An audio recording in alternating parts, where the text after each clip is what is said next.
The Grand Council chamber of the Velothian Empire stretched so far that the walls disappeared into artificial mist. Thousands of alien dignitaries filled the floating observation platforms, their various forms creating a display of the Empire's vast reach across the galaxy. At the center of it all sat Emperor Thalnos on his throne of crystallized starlight, his 4 eyes gleaming with the confidence of 10,000 years of unbroken rule. Ambassador Jiwan stood on the presentation platform with his military attaché, Hyun, beside him. They were the only humans in a room filled with beings who controlled 40,000 star systems.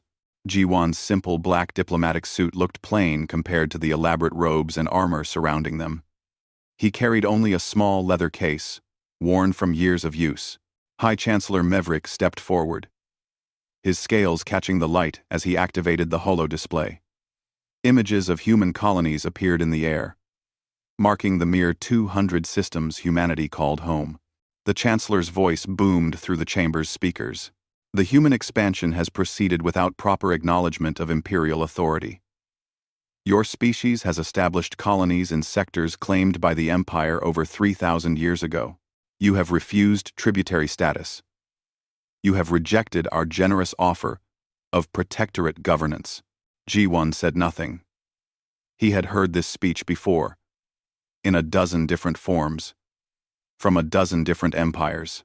Hyun's expression remained neutral, though his eyes tracked the positions of the guards stationed around the chamber. Emperor Thalnos rose from his throne. The movement brought instant silence to the vast room.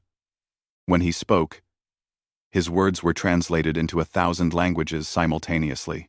The Velothian Empire has been patient. We have offered peace.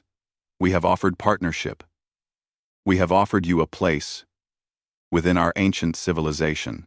You have refused every courtesy. The Emperor's voice grew harder.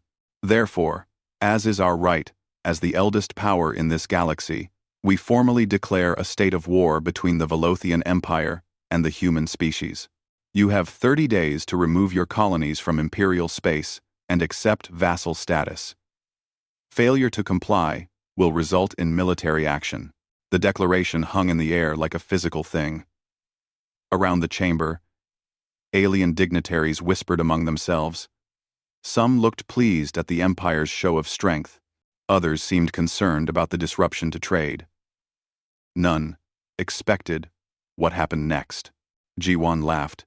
It started as a quiet chuckle but grew into genuine laughter that echoed through the silent chamber. Hyun's stern face cracked into a smile. Then he too began to laugh.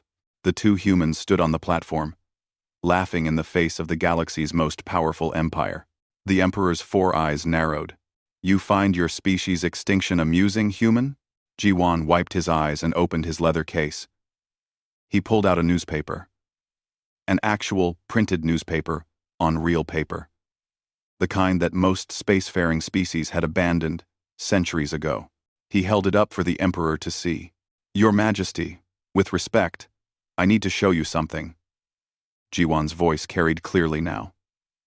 This is today's edition of the Terran Economic Standard. It was printed 6 hours ago, which means this edition was finalized about 9 hours ago. Do you know what the lead story is? And either. That 1700. Chancellor Mevrik's scales bristled with anger. We did not summon you here to discuss your primitive news media. Please, humor me. Ji-won walked closer to the throne, holding the newspaper out. A guard moved to intercept him, but the Emperor waved the soldier back. Ji-won read the headline aloud. Velothian Empire threatens war. Defense stocks rise 3%. He looked up at the Emperor. This article was written by a financial analyst named Minho. It was published 8 hours before you made your declaration official. Do you understand what that means? The Emperor stared at the newspaper. Your intelligence services learned of our decision. This proves nothing. Oh, it proves something, Your Majesty. Ji-won's smile faded, replaced by something harder. It proves you don't understand what you're declaring war against. This isn't a government announcement. This isn't propaganda. This is the financial section of a civilian newspaper. When Minho wrote this article, 17 different investment firms issued buy recommendations for defense contractors. 4 major banks adjusted their quarterly forecasts upward. 3 new manufacturing facilities broke ground before lunch. Hyun stepped forward. Your Majesty, I served as an admiral in the human fleet for 30 years. I've fought pirates, raiders, and 2 different separatist movements. I know war. And I can tell you that in those 9 hours before you made this declaration official, humanity's military-industrial production increased by 4%. Not because the government ordered it, because the market anticipated it. Jiwon folded the newspaper and put it back in his case. Your Majesty, the Velothhian Empire has 40,000 systems and 10,000 years of military tradition. You have fleets that span light years. You have weapons that can crack planets. You have every reason to be confident. He paused. But you've made a terrible miscalculation. You're not declaring war on a government. You're declaring war on an economy. The Emperor rose to his full height, towering over the human. Explain yourself clearly, Ambassador, or be silent. Your empire builds ships in ancient shipyards, using techniques perfected over millennia. Beautiful ships. Ships that last for centuries. You build them to honor your traditions and display your power. Jiwon's voice grew quieter, which somehow made it more powerful. Humanity builds ships to be obsolete in 18 months.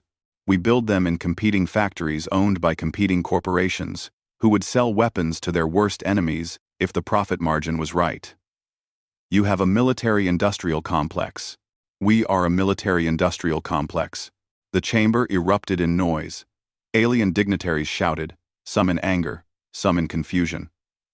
Chancellor Meverick demanded silence, but the chaos continued. Jiwon raised his voice. In the 9 hours since news of this declaration leaked, before you even made it official, 3 human corporations announced expansion plans. Hansong Defense is building 2 new shipyards. Taewan Industries is hiring 50,000 workers. Daehan Armaments just filed patents on 17 new weapon systems. Your Majesty, you haven't scared us. You've given us a growth market. Emperor Thalnos stared at the human for a long moment. Finally, he spoke. You believe your merchant culture can stand against 10,000 years of military might? Jiwon picked up his case and nodded to Hyun. As they turned to leave the platform, the ambassador looked back at the Emperor. Your Majesty, in 30 days when your deadline expires, I'll be back on Earth. I'll be watching the stock market, not the military channels, because that's where this war will really be decided. You're about to learn the difference between a warrior culture and an industrial one. I almost feel sorry for you. The 2 humans walked out of the Grand Council chamber, leaving behind an emperor who was beginning to suspect he had made a very serious mistake. Fleet Admiral Kreenoth stood before the strategic display in his command ship, watching the human territory highlighted in red. 200 systems. Barely a footnote in galactic history. His fleet alone numbered 5,000 warships, each one a masterpiece of Velothhian engineering, some of them older than human spaceflight itself. The humans have approximately 1,200 military vessels, his intelligence officer reported. Their largest ships are outdated by our standards. Their newest designs are at least 5 years old. Based on our latest reconnaissance, Kreenoth nodded slowly. And their industrial capacity? Limited, Admiral. They have shipyards in only 40 systems. Total output is estimated at 200 ships per year across all classes. The officer paused. They cannot sustain a prolonged conflict. Then we will make it brief. Kreenoth highlighted 3 human border systems. We strike here, here, and here. Overwhelming force. Once they see the disparity, they will surrender. The Emperor wants this ended quickly. Across the galaxy, in a high-rise building on Earth that touched the clouds, Minji stood at the head of a conference table. She was the CEO of Hansong Defense Corporation, and the declaration of war had just made her the most important person in human space. Her company's stock had jumped 12% in the last day. Production updates, she said simply. Her chief of manufacturing pulled up displays. We've activated emergency protocols across all facilities. The Seoul shipyard is running at full capacity. We've converted 3 civilian construction facilities to military production. The Mars facility is retooling as we speak. Timeline for the new destroyer class? 4 months to first launch, previously 6 months. We're cutting every corner that doesn't compromise functionality. The military has waived standard testing requirements under wartime provisions. Minji smiled. Push it to 3 months. Triple the bonus structure for ahead of schedule delivery. How many units can we produce in the first year? At current capacity, 80 destroyers. If the expanded facilities come online as planned, 120. Make it 150. Minji turned to her financial officer. Where are we on the government contracts? Signed this morning. Cost plus structure with performance incentives. Effectively unlimited budget for anything we can field within 18 months. The financial officer grinned. Ma'am, we're going to need to hire another 10,000 workers just to count the money. On the human colony of New Busan, Director Dae-hyun sat in his intelligence office, reading reports from the Velothian Empire. He had run human intelligence operations for 15 years, and he had been preparing for this moment for all of them. His assistant, young Borum, fresh from diplomatic training, knocked hesitantly. Director, I need to ask something. The war declaration. Everyone seems excited. Shouldn't we be worried? Dae-hyun gestured for her to sit. What do you know about human economic history, Borum? I studied it briefly. Industrial revolutions. Colonial periods. The resource wars. Then you know that humanity has spent most of its history finding ways to produce more, faster, and cheaper. We've built entire civilizations around the concept of competitive manufacturing. We've started wars over market access. Dae-hyun pulled up a chart. Look at this. Human military spending during peacetime, compared to every other species we've encountered. The chart showed humans spending 3 times the galactic average on defense, even without an active threat. Now look at this. Another chart appeared. Human defense spending. In the first week, after a war declaration, the line went nearly vertical. Spending had increased by 40% in 7 days. Borum stared. How is that possible? Because we don't have to convince anyone to spend money. The corporations are doing it themselves, anticipating government contracts that haven't even been written yet. They're competing with each other to build weapons faster. Every company wants the biggest slice of the war economy. Back on the Velothian command ship, intelligence officer Sunho was beginning to notice troubling patterns. He compiled his data and requested an urgent meeting with Fleet Admiral Kreenoth. Admiral, I need to show you something about human industrial activity. Kreenoth barely looked up from his strategic planning. Make it brief. Sir, our reconnaissance shows unusual patterns. Human civilian shipping hasn't decreased. In fact, it's increased by 20%.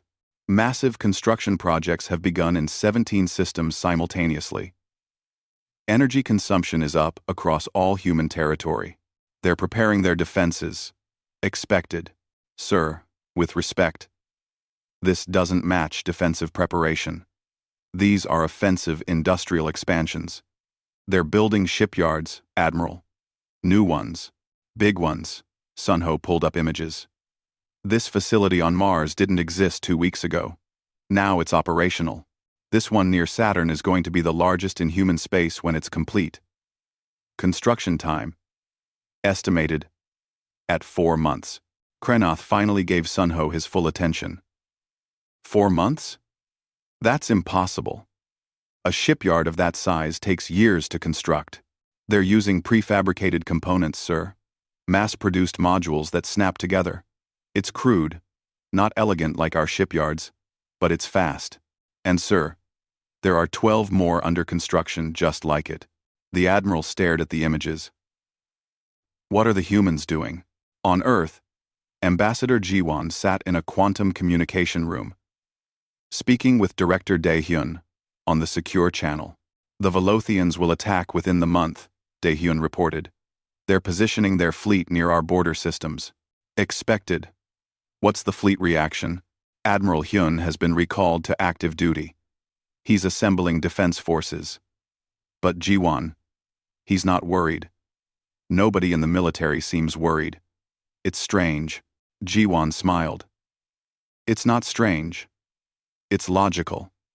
What did I tell you 5 years ago, when we first detected the Velothian Empire? You said if they ever attacked us, it would be the best thing that ever happened to human industry. And I was right. Look at the economic data, Dae-hyun. Unemployment is about to hit zero. Every factory is hiring. 3 new corporations have been founded just to supply components to the big defense contractors.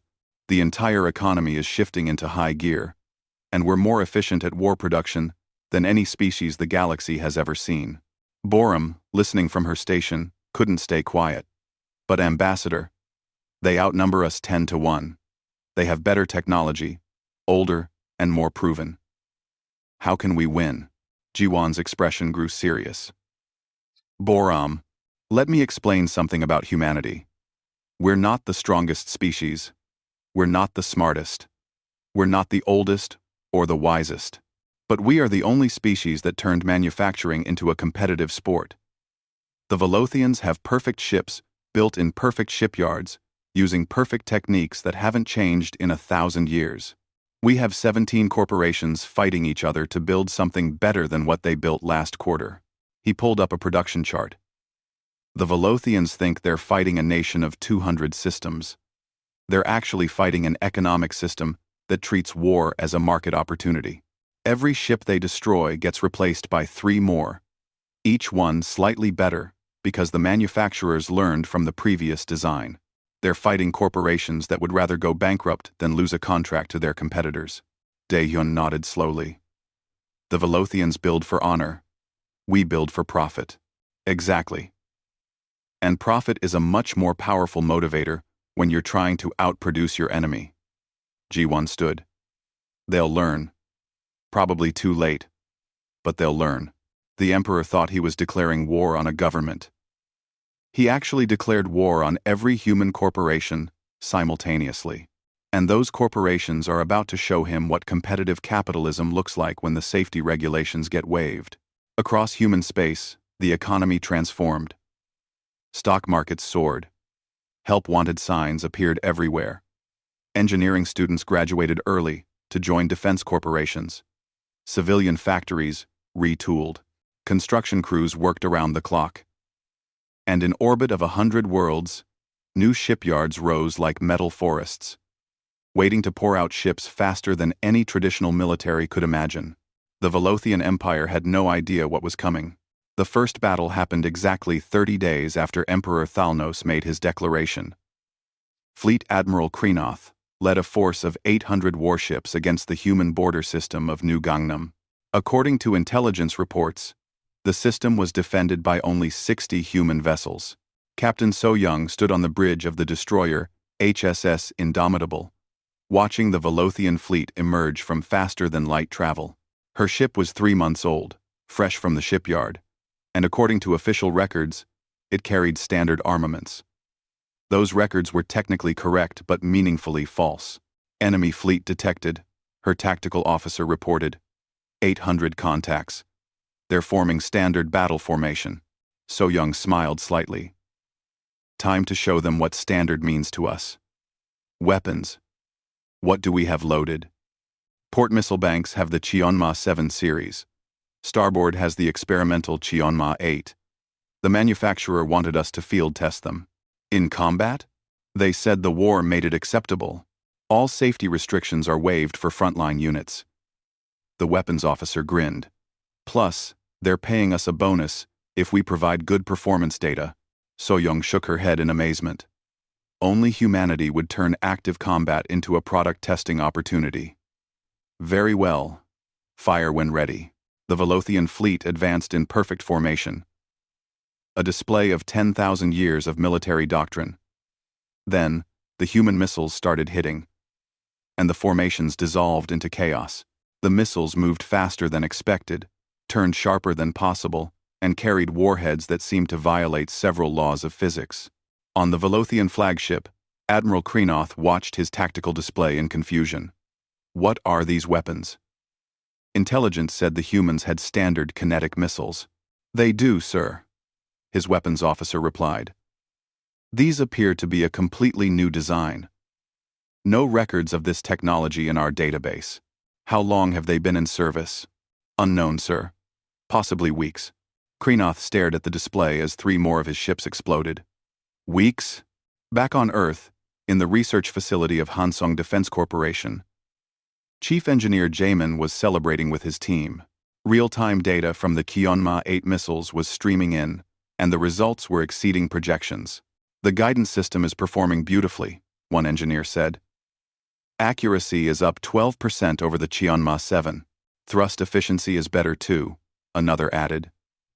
We can improve that for the Cheonma 9. Jamin pulled up the production schedule. How long until we can start the next iteration? 2. Design is already done. We started it 2 weeks ago when the initial test data looked promising. We can have prototypes in 3 weeks. Production models in 6. Make it 5. The military is paying premium rates for rapid deployment. Jamin looked at the combat footage streaming from New Gangnam. And start thinking about the Cheonma 10. What if we increase the payload by 20%? The battle lasted 6 hours. The Velothians had numerical superiority, but they were fighting against technology that hadn't existed in the intelligence reports. By the time Admiral Kreenoth ordered a retreat, he had lost 90 ships. The humans had lost 30. The Admiral sat in his command chair, reviewing the battle data. Intelligence Officer Sunho had been reviewing data for the past hour. What he found made no sense. Admiral, I need to show you something disturbing. The human ships in that battle were using 3 different weapon systems. All of them were new. None of them appear in our database from 6 months ago. They developed 3 new weapon systems in 6 months? It's worse than that, sir. Sunho pulled up manufacturing data. Our analysis of the wreckage shows the weapons were manufactured in different facilities. 3 different corporations. Competing designs. The humans aren't using a standardized arsenal. They're field testing competing products in active combat. Kreenoth sat back in his chair. That's insane. That's efficient, sir. While we perfect one design over decades, they're testing 5 designs simultaneously and picking the best performers. And sir, there's something else. Our casualty reports show the human ships we destroyed were already being replaced before the battle ended. New ships were arriving from nearby shipyards during the fight.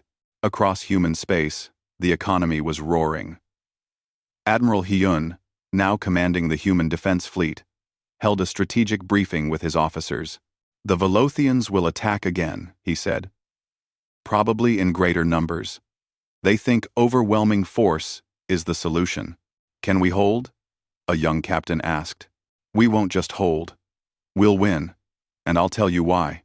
Hyun pulled up production data. In the time it takes the Velothians to repair their ships and plan their next attack, we will build 200 new vessels. Not repairs. New ships. Because we have 43 shipyards running at full capacity and 17 more coming online next month. He switched to another display. Look at this. This is the HSS Indomitable, Captain So-young's destroyer. Built 3 months ago. It's using weapons designed 2 months ago, manufactured 6 weeks ago, and installed last month. By the time the next battle happens, those weapons will be obsolete. We'll have something better. One of the older officers frowned. Admiral, how can we maintain doctrine if our weapons change every few months? We don't maintain doctrine, we evolve it. Each engagement teaches us something. Each lesson gets incorporated into the next design cycle. The Velothians study battles for years before adjusting their tactics. We adjust ours between battles. Hyun smiled. They're fighting the way militaries have fought for 10,000 years. We're fighting the way corporations compete. And there's no force in the galaxy more ruthless than a corporation trying to win a contract. On the Velothian capital world, Emperor Thalnos met with his war council. High Chancellor Mevrik presented the casualty reports. 90 ships lost, Your Majesty. The humans lost 30. But our intelligence indicates they've already replaced those losses. Already? Their industrial output is significantly higher than estimated. We calculated they could build 200 ships per year. Current data suggests it's closer to 600. And increasing. The Emperor stood and walked to the window, looking out over his ancient city. How is this possible? They have fewer systems, fewer resources. They have something else. Your Majesty, Maverick pulled up economic data. They have an economic model built entirely around competitive production. 17 major corporations are competing for military contracts. Each one is trying to outperform the others. They're driving innovation at a pace we've never encountered. Fleet Admiral Kreenoth entered the chamber, his expression grim.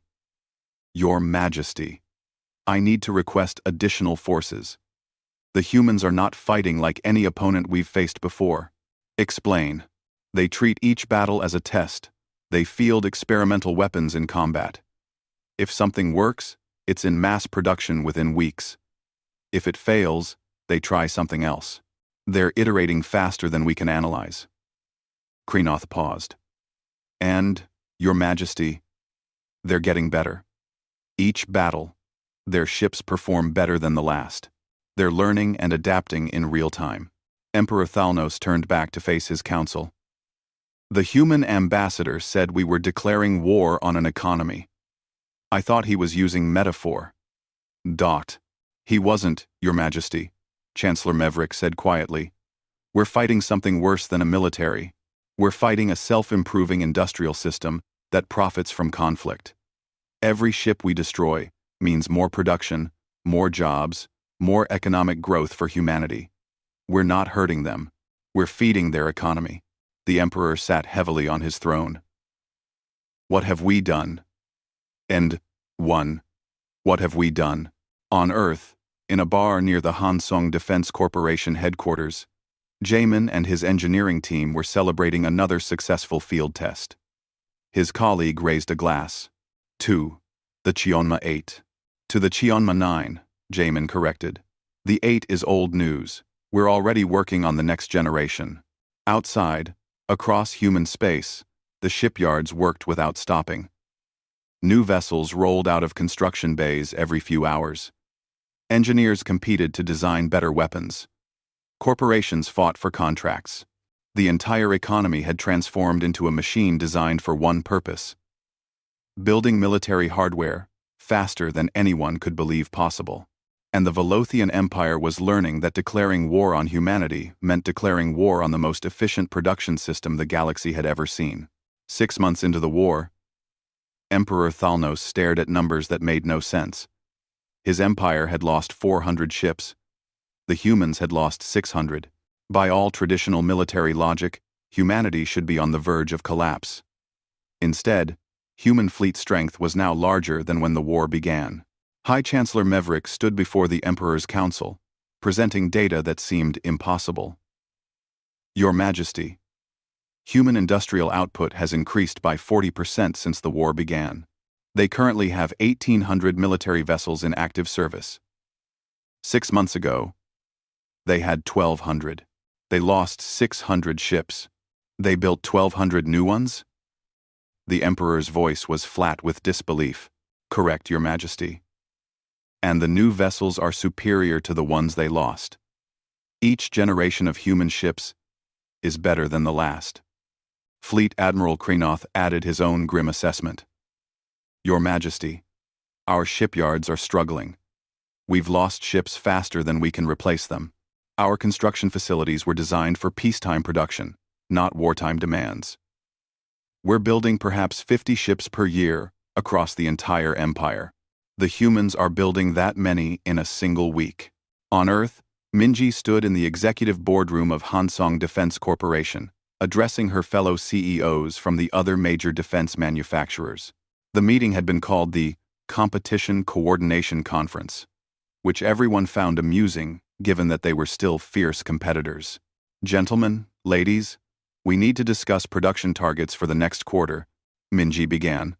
My company is currently running at 300% of peacetime capacity. What are your numbers? The CEO of Taiwan Industries spoke first. 280%. We could push to 320. But we're hitting labor constraints. Hire more people, Minji said bluntly. There are 5 million unemployed workers across human space. Put them to work. 1. The training costs are irrelevant. The government is covering training under the Emergency Labor Act. Besides, the profit margins on military contracts make training costs look like rounding errors. Minji pulled up financial projections. At current production rates, Hansong will gross 5 trillion credits this year. That's more than our entire revenue for the last decade combined. Another CEO laughed. War is good for business. War is excellent for business, Minji corrected, but only if we win. So here's what I propose. We need to stop competing on production capacity and start competing on innovation. I don't care if Taiwan builds more ships than Hansong. I care that my ships perform better than theirs. What are you suggesting? Maximum diversity, maximum evolution. Every company focuses on different technologies. We let the military decide which designs work best in combat, and we all learn from each other's successes and failures. Minji smiled. The Velothian's perfect one design over centuries. We'll test 50 designs in 6 months, and mass-produce whichever ones perform best. Across the conference table, heads nodded. They were competitors. But they were human competitors. They all understood that beating each other was pointless if the Velothians won the war. In the logistics center on New Seoul Colony, Sun Woo coordinated the most complex supply operation in human history. His job was to ensure every human ship, station, and outpost had the ammunition, fuel, parts, and supplies they needed. His deputy approached with a worried expression. Sir, we have a problem. The Velothian fleet is targeting our supply depots. They destroyed the Gamma 7 facility yesterday. Sun Woo barely looked up from his displays. Did we lose any supplies? About 3% of our reserve stockpile. So, 97% of that depot's supplies had already been distributed. Good timing. Sun Woo highlighted several locations on his map. Redirect future shipments through the Delta network. And contact the construction corps. We need 4 new depots built in the next 2 weeks. 4 depots in 2 weeks? It's a standardized design. Prefab modules. Any civilian construction company can do it. Put out a contract request, offer premium rates, and we'll have 6 companies competing to finish first. The Velothians think they're targeting military infrastructure. They're actually shooting at civilian contractors who will rebuild everything in less time than it takes the Velothian fleet to plan their next attack. The next major engagement happened near the human colony of New Busan. Commander Gina led a carrier group against a Velothian fleet twice her size. Her flagship, HSS Relentless, was only 2 months old and carried fighters that had been designed just 3 months prior. Launch all wings, she ordered. Let's show them what the Mark IV fighters can do. The fighters streamed out of the carrier bays in perfect formation. They moved differently than previous models. Faster and more maneuverable. The Velothian fleet adjusted their defensive formations based on encounters with older human fighters. It didn't help. The Mark IV fighters cut through the Velothian defenses like they weren't there. New propulsion systems, new weapons, new tactics. By the time the Velothians adapted, the battle was half over. On the Velothian flagship, the tactical officer reported in desperation. Sir, these are not the same fighters we encountered last month. Different performance characteristics entirely. They built new fighters in 1 month? Apparently so, sir. And they're fielding them in full squadron strength. These aren't prototypes. This is mass production. Back on Earth, Ambassador Ji-won met with Director Dae-hyun for a strategic assessment. Borum, no longer the nervous assistant, now served as a senior analyst. She presented the current situation. The Velothian Empire is showing signs of economic strain. Their war expenditure has exceeded their annual budget. They're borrowing against future revenues to maintain fleet operations. Jiwan nodded. And our economic situation? The war has eliminated unemployment. GDP is up 30%. Tax revenues are at record levels. The government is actually running a surplus despite massive military spending because economic growth is outpacing costs. Borum smiled slightly. We're making money on this war. Daehyun added his own analysis. The Velothian shipyards are the bottleneck. They build beautiful ships using ancient techniques and traditional materials. Each vessel takes years to construct. They're not designed for rapid production, and they can't change the process because it's part of their cultural identity, Ji-won said.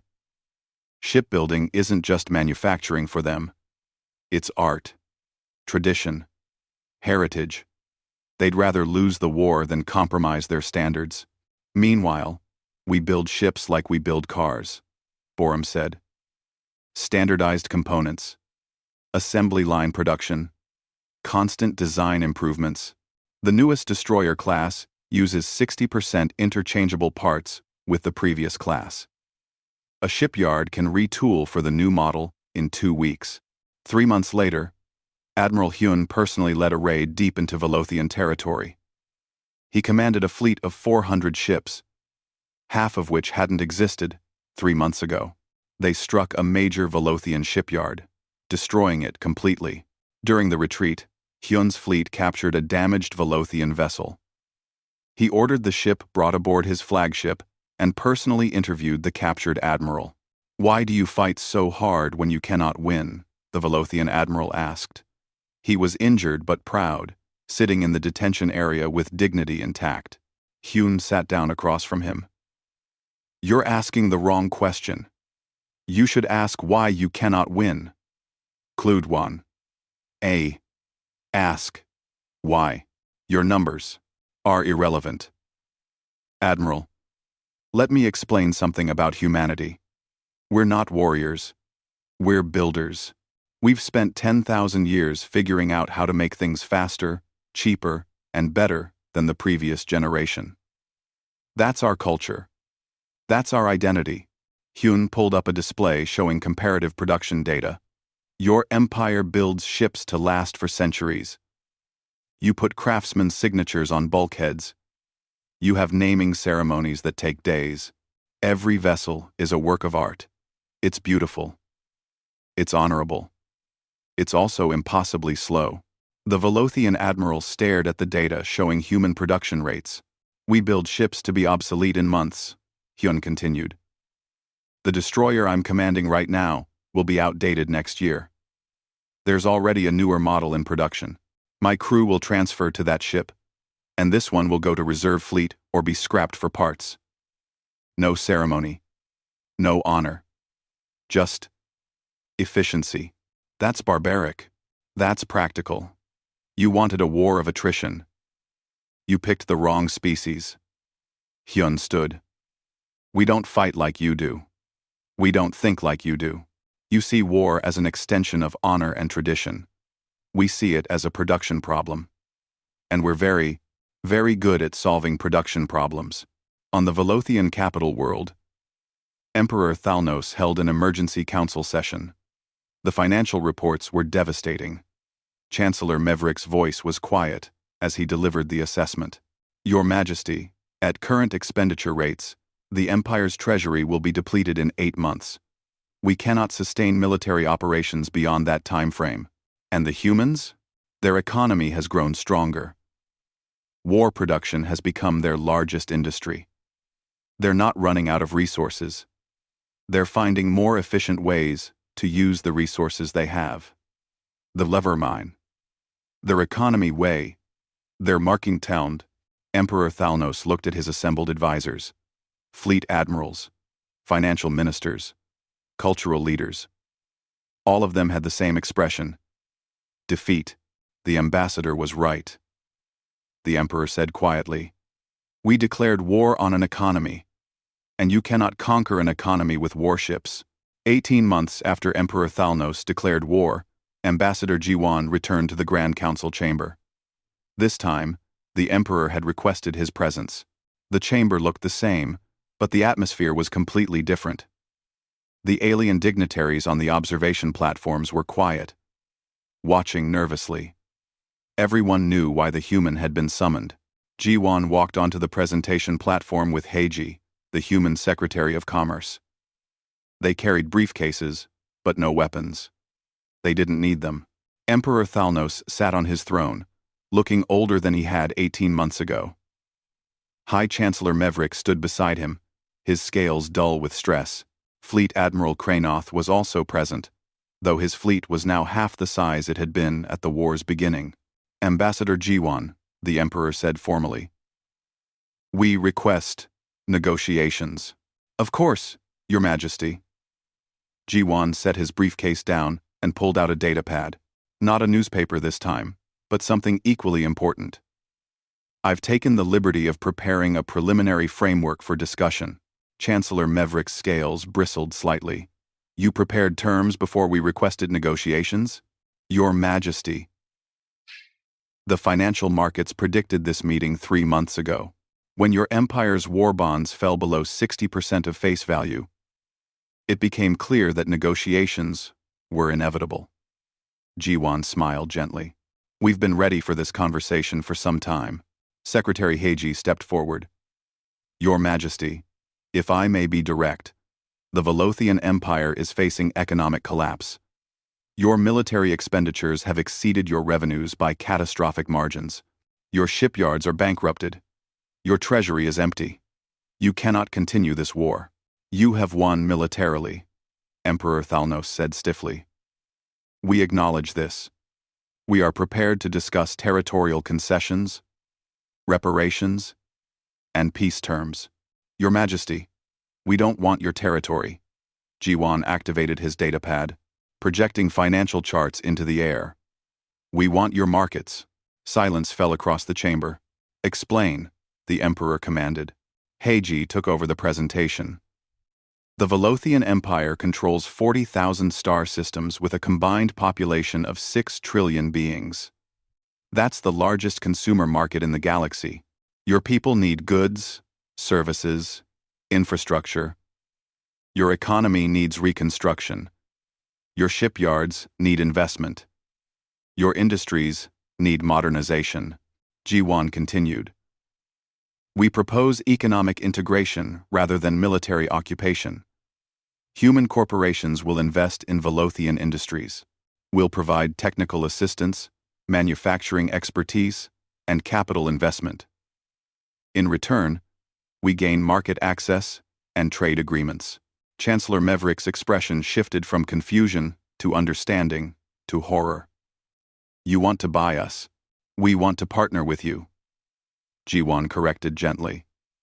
Your Majesty, conquest is expensive.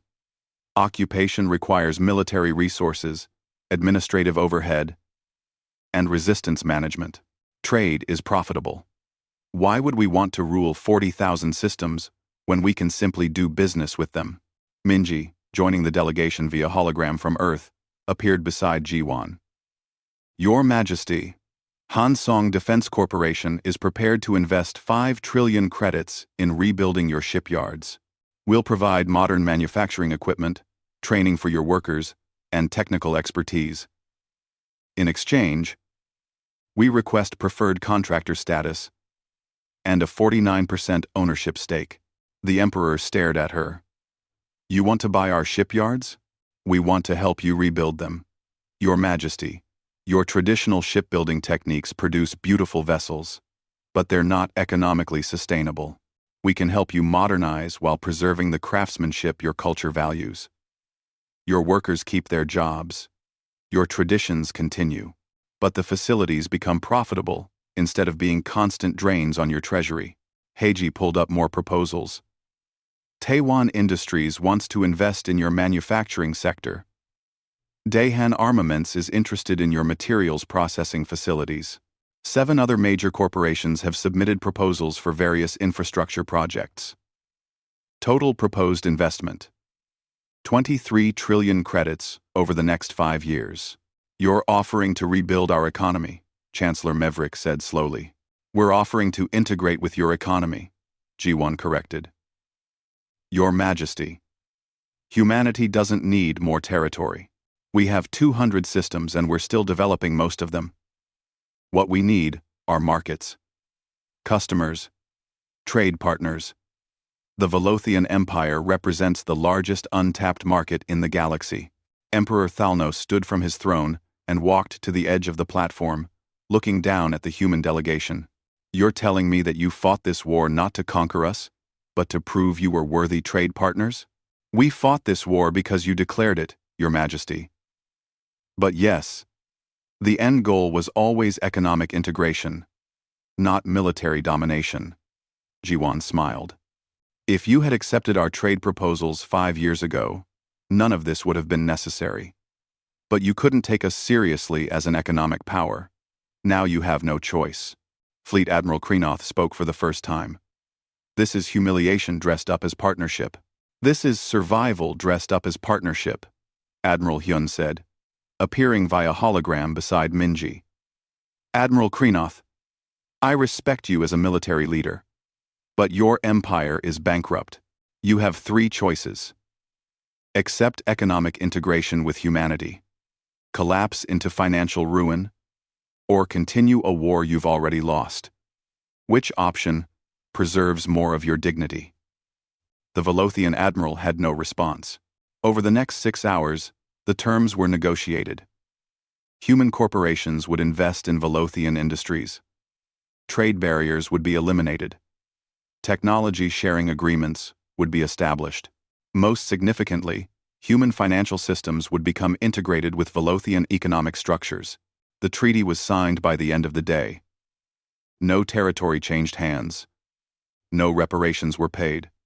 Instead, humanity gained something more valuable: complete access to the galaxy's largest economy. 3 months later, Ambassador Youngmin took up residence in the Velothian capital as the chief economic liaison.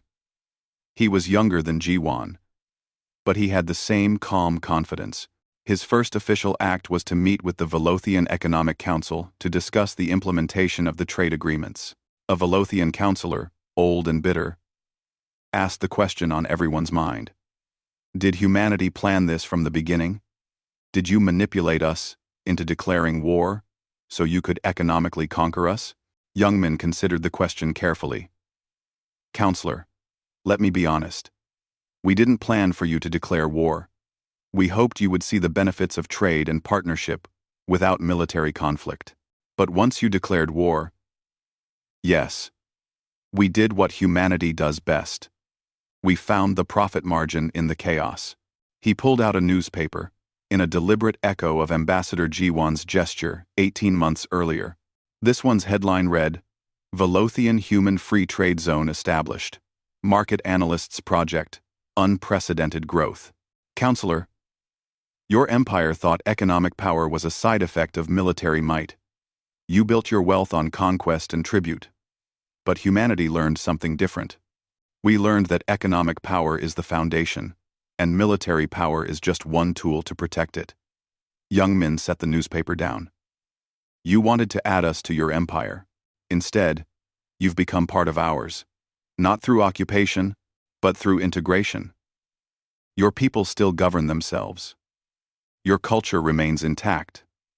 But economically, you're now part of the human sphere. Rem, the counselor looked at the newspaper. So we lost. You survived. Youngmin corrected. Many empires that challenged humanity militarily don't exist anymore. You're still here. Your people still have jobs. Your economy is recovering. Yes. Human corporations own significant stakes in your industries. Yes. You're dependent on human financial systems now. But you're alive and prospering. Is that really a loss? The counselor had no answer. Across the Velothian Empire, changes began. Human goods appeared in markets. Velothian workers, trained on human manufacturing equipment, shipyards that had produced 1 vessel per year, began producing 1 per month. The techniques were less traditional, but the paychecks were larger. Young Velothians began learning human languages for business purposes. Human consultants advised Velothian companies on efficiency improvements. Trade routes expanded. Cultural exchanges increased. Within 5 years, it became difficult to tell where the Velothian economy ended and the human economy began. On Earth, in the same bar, near Hansung Defense Corporation headquarters, Jamin celebrated with his engineering team. They had just completed the transition from military production back to civilian manufacturing. The war economy was scaling back, but the company remained profitable through its Velothian contracts. To peace and profit, one engineer said, raising a glass. To the next market, Jamin corrected with a smile. There are 50 other major empires out there. Some of them will learn from the Velothian example and trade with us willingly. Others will need to learn the hard way. We need to klickskingler. Mein Jeezy. In station, his colleague laughed. You sound like you want another war. I don't want war. But if someone declares war on humanity, I want to be ready to profit from it. That's what we do. That's what makes us human.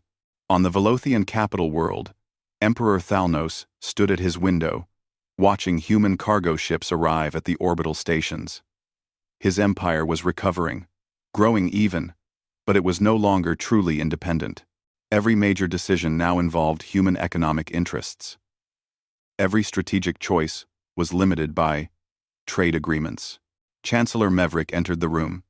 Your Majesty, the quarterly economic report shows positive growth for the third consecutive period, because of human investment. Yes, Your Majesty, but growth nonetheless.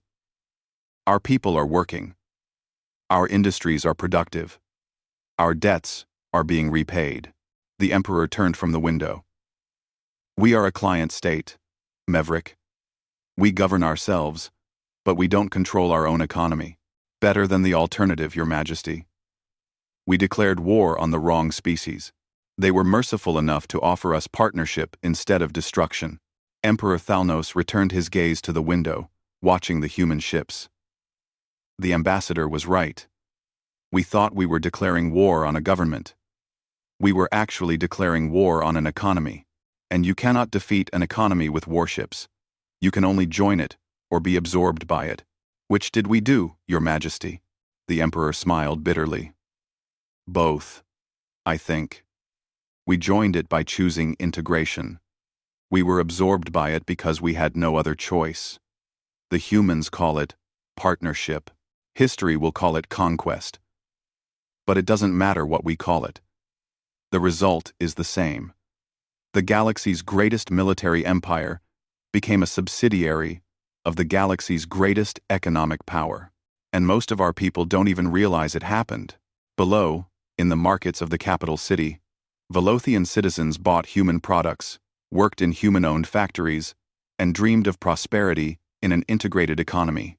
The empire that had ruled for 10,000 years through military might would now prosper for generations through economic cooperation.